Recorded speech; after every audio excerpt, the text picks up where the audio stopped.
back to CNC Auto Works. Today I'm going to be going over and showing you how to adjust and kind of tune a Holley style carburetor. I get a lot of questions, a lot of people asking me, how to adjust these things and how to kind of tune them, how to set them, dead spots, so on and so forth. Now, I'm not a professional, and I don't know these carburetors inside and out. I don't know a lot of the technical names for things. I'm going to try to make a little video here and help some people out. We're going to start by looking at the idle mixture screws. Some carburetors just have two, and some of them have four corner. And by that, what I'm talking about is this right here. You can see that little screw. You got one on each side of these metering blocks. This is your metering block right here. You got another one back here. Like I said, I got the four corner. Some of them don't have them back here. But what I like to do is, if I'm having idling issues, I like to adjust these. You can do it by ear, but it's best to do it with a vacuum gauge. But if you don't have a vacuum gauge or don't have one handy, what I like to do is I screw them in and I count how many turns it goes in. I count them in half increments. And these right here are out 1.5. So what I do is I'll screw one in, and if it screws in 1.5, I pull it back out 1.5, and then I'll screw the rest of them in and bring them out 1.5. You need to have each corner of these adjusted the same. You turn that in and your idle starts coming up and your engine starts running not as rough, you're headed in the right direction, or vice versa. If you start screwing it out and your engine starts smoothing out, you're headed in the right direction. But you want to turn each one of these the same amount. So say you turn this one right here a half and it starts running better. You turn the one on the other side a half, it starts running better, even better. But you turn the one on the back out half and it starts running a little worse. And you turn the other one on the other side out a half and it starts running even worse. What you're going to want to do is turn each one of them back in a quarter, and it should smooth out and run good. If you do got a vacuum gauge, you're going to want to adjust them screws in the same amount of increments until you get the maximum vacuum you can out of it at an idle. And that's how you adjust your mixture screws. I usually just do it by sound. You can hear it smooth out and idle up, but you want to keep them screws all adjusted evenly. Now, if you're having other issues, like dead spot when you first hit it, that's usually going to be either in your squirters, which here's a squirter. I've actually got this carburetor is mechanical secondary. I don't really care for the vacuum secondaries, but most people have vacuum secondaries. But you got a squirter here, and there's one down in here. See that screw there? If you're having dead spot, more than likely you need to go up in squirter sizes. But before I do that, I always look at the accelerator pump cams, and they're located down here in the linkage. You can't really see it, but there's a little accelerator pump cam, and it's held on by these screws here. I've actually got the pink one, and you can buy a set of these. I think they come in a 6-pack, and they're all cammed a little different, and they all have multiple adjustments on them. Like this one, it has 2 different screw holes on the cam, and it has 2 different screw holes here that you can screw into to adjust these cams. Because you want these squirters to be able to squirt. As soon as you crack that throttle, you're going to have a dead spot. And if you have a mild engine, you're going to want a little more fuel over a stock. If you got a heavy modified, you're going to want a bigger squirters and a bigger cam. All of this cam and those squirters work in sync to keep all your dead spots out of this thing. And another thing you always want to check is your float levels. Your float levels are a big thing. I got sight glasses in this carburetor. Some of them just have like a little set screw you can pull out.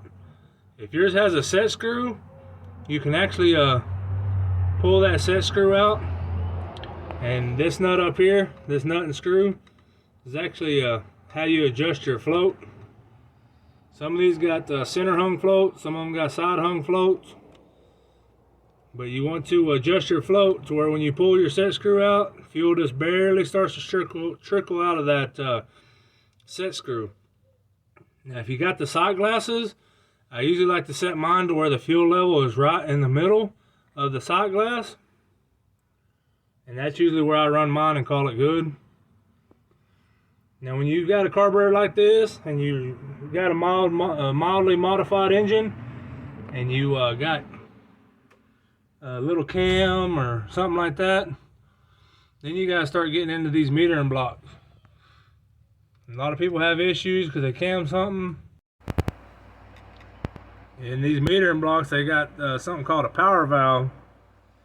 Now what happens when you cam your engine, it usually decreases the vacuum. Well, your transition from your idle circuits to your main circuits, it isn't going to be the same. So what you're going to do is, usually the front come with a 6.5 and the back's usually a 9.5. If I'm going to be putting this carburetor on something that's cammed pretty heavily, I usually get a 3.5 power valve and put in the front and move the 6.5 to the back metering block. And that always cures my problem. That's usually just how I do it. I'll buy one power valve.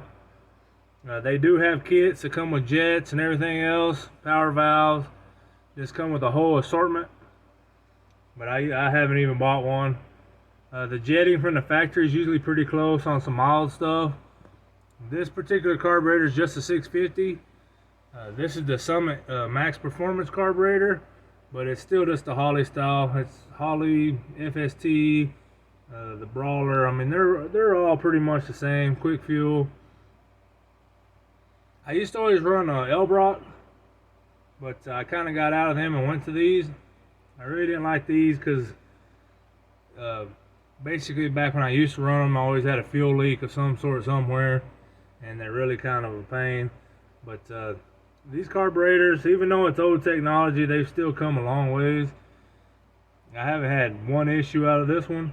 But the big thing I do like about this is on a Holley, when you got a big cam, they've actually got a set screw to where you can open up